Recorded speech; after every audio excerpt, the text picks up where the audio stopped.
This channel does not promote any violent, harmful, or illegal activities. All content provided by this channel is meant for an educational purpose only. নমস্কার, টিভি9 বাংলা আপনাদের আরো একবার স্বাগত জানাই। আমি শুভজিৎ রয়েছি আপনাদের সঙ্গে। আপনারা দেখছেন নিউজ এট 11। ফলতা শিল্পাঞ্চলের দুটি কারখানায় ভয়াবহ আগুন লেগে গিয়েছে। প্রথমে একটি কেমিক্যাল কারখানায় আগুন লাগে, এরপর দ্রুত পাশের একটি প্লাস্টিকের কারখানায় আগুন ছড়িয়ে পড়ে। বহু দূর থেকে শোনা গিয়েছে বিস্ফোরণের শব্দ। আমার সহকর্মী শুভেন্দু এই মুহূর্তে আমার সঙ্গে টেলিফোন লাইনে রয়েছেন। শুভেন্দু, আমি জানতে চাইবো এই পরপর দুটো কারখানায় এই মুহূর্তে কি পরিস্থিতি, আগুন কতটা কি নিয়ন্ত্রণে আনা গিয়েছে? দেখো, আগুনটা লেগেছিল রাত 10টা নাগাদ। এরপর খবর পেয়ে ডায়মন্ড হারবার এবং তার দমকল থেকে প্রায় 4টি ইঞ্জিন ঘটনাস্থলে পৌঁছেছে, সেখানে আগুন নেভানোর কাজ চালাচ্ছে। তোমাকে জানিয়ে রাখবো, রাত 10টা নাগাদ এই ফলতা শিল্পাঞ্চলের মধ্যে একটি কেমিক্যাল কারখানায় আগুন লাগে। এরপর সেখানে বিস্ফোরণের ফলে সেই আগুন ছড়িয়ে পড়ে পাশের একটি প্লাস্টিক কারখানায়, এবং সেই সময় সেই কারখানাতে রাতের শিফটে কর্মীরা কাজ করছিল। তারা আগুন লাগার খবর পাওয়ার সঙ্গে সঙ্গে তড়িঘড়ি কারখানার ভিতর থেকে বেরিয়ে আসে। খবর পেয়ে ফলতা থানার বিশাল পুলিশ বাহিনী ঘটনাস্থলে পৌঁছেছে। তবে দুটি কারখানায় এখনো পর্যন্ত আগুন জ্বলছে, আগুন এখনো নিয়ন্ত্রণে আসেনি। তবে দমকলের অনুমান, ঝড় বৃষ্টির জেরে বিদ্যুতের তার ছেড়ে পড়ে এই আগুন লেগেছে। তবে এই আগুন কতক্ষণে নিয়ন্ত্রণে আসে তারই চেষ্টা চালাচ্ছে দমকল। বেশ, ধন্যবাদ তোমায়। আধার জালিয়াতির জাল কি এবার কলকাতার ময়দানকেও ঘিরছে? এ প্রশ্ন করছি তার কারণ দুর্নীতির গুগলিতে বেকায়দায় এ বঙ্গের ক্রিকেট। সিএবির দ্বিতীয় ডিভিশনে আপনারা জানেন একটা নিয়ম রয়েছে যে সিএবির সেকেন্ড ডিভিশনে ভিন রাজ্যের ক্রিকেটার খেলানো যাবে না, খেলানোর নিয়ম নেই। কিন্তু বাস্তব সেই ছবিটা বলছেন, অন্য কথা বলছে। অন্য রাজ্যের ক্রিকেটাররা কিভাবে টিমে জায়গা করে নিচ্ছেন। আমাদের অন্তর্তদন্ত, টিভি9 বাংলার অন্তর্তদন্তে বেশ কয়েকটা বিষয়, বেশ কয়েকটা ভুলভুলাইয়া উঠে এসেছে। আসুন দেখি।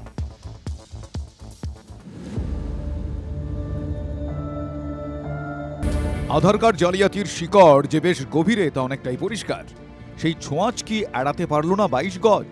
আধার জালিয়াতির ছোঁয়ায় কি আধার নামছে সিএবি ক্রিকেট লিগে? দুর্নীতির চাকে ঢিল ছুড়ে ময়দান থানায় নালিশ ঠোকেন জনৈক শান্তনু বসু। অভিযোগ জানান সাবারবন ক্লাবের 6 ক্রিকেটার আধার কার্ড জালিয়াতি করে খেলছেন সিএবি লিগে। এখন অনেকে মাঠ ব্যবসা বলছে, নিজের রাজ্যে কিন্তু যোগ্য নয়, তাই জন্য এরা এখানে আসে। এখানে এসে এদেরকে প্রচুর টাকা দেয়, টাকা দিয়ে জাল নথিপত্র তৈরি করে, তথ্য প্রমাণ তৈরি করে, তারপরে এরা টাকা দিয়ে খেলে। সিএবির দ্বিতীয় ডিভিশনে ভিন রাজ্যের ক্রিকেটার খেলানোর নিয়ম নেই, অথচ অনিল তোমার, স্বাগত কুমার ঝা, অভিশান্ত বক্সিরা দিব্যি খেলে চলেছেন। অভিযোগের ভিত্তিতে 6 ক্রিকেটারকে ডেকে জিজ্ঞাসাবাদ করে ময়দান থানা।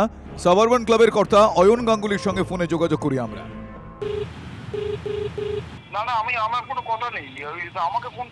না, আপনার ক্লাবের হয়ে তো খেলে, এই ছেলেগুলো তো আপনার ক্লাবের হয়ে খেলে, এবং আমি তিনজনের অ্যাড্রেস ঘুরে দেখলাম, তারা তো ওই অ্যাড্রেসের বাসিন্দাই নয়।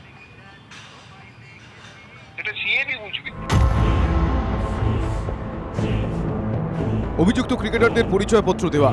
অনিল তোমরের ঠিকানা সুবোধ মল্লিক স্কোয়ারে পৌঁছে যায় আমাদের ক্যামেরা।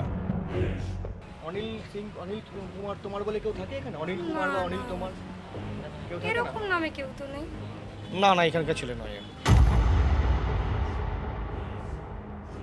পরের গন্তব্য পিকনিক গার্ডেন। ক্রিকেটার স্বাগত কুমার ঝার খোঁজ নিতে, সেখানেও ভুলভুলাইয়া।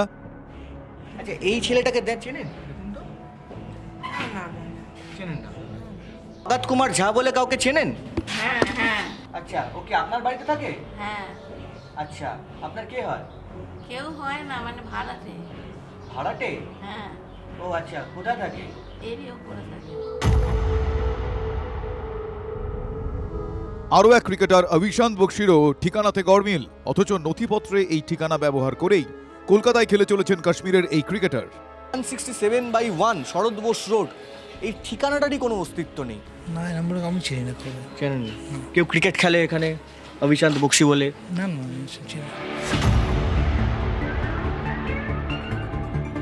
দুর্নীতির আঁতুর ঘর, ময়দানে জালিয়াতির এই চক্র চললেও সিএবি কি দায় এড়াতে পারে? প্লাস প্লেয়াররা প্লে তো সবাইকে তো আমরা তো আর এরকম একটা সিঙ্গেল এজেন্সি না যে সবাই জাজ করে করবো।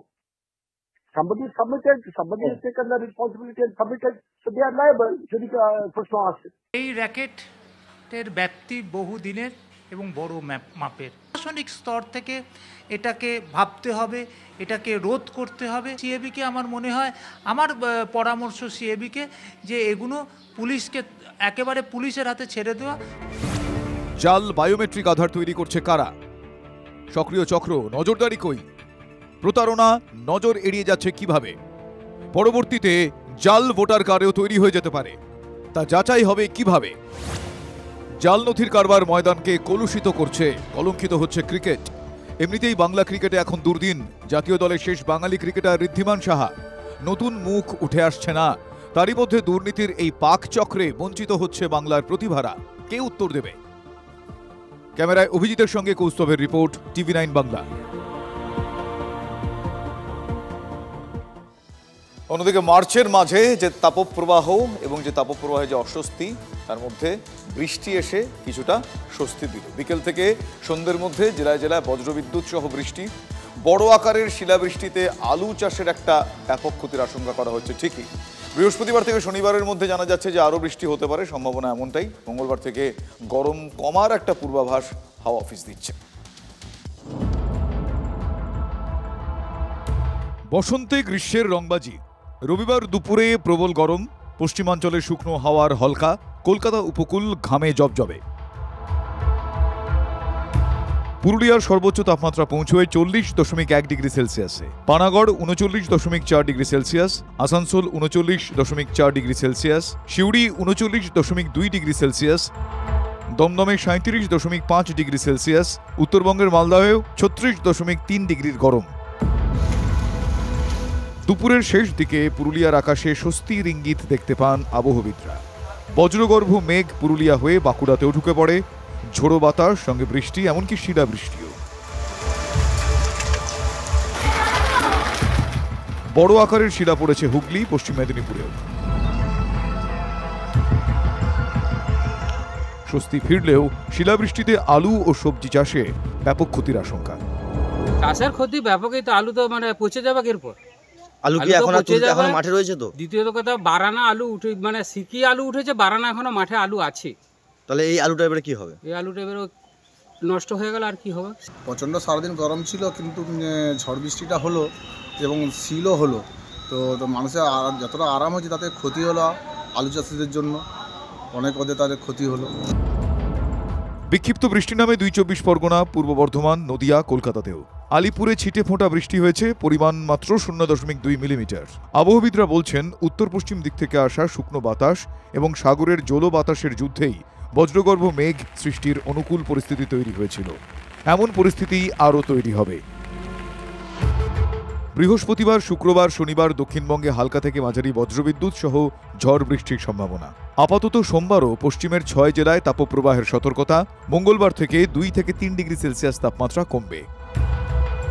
Bureau report, TV9 Bangla.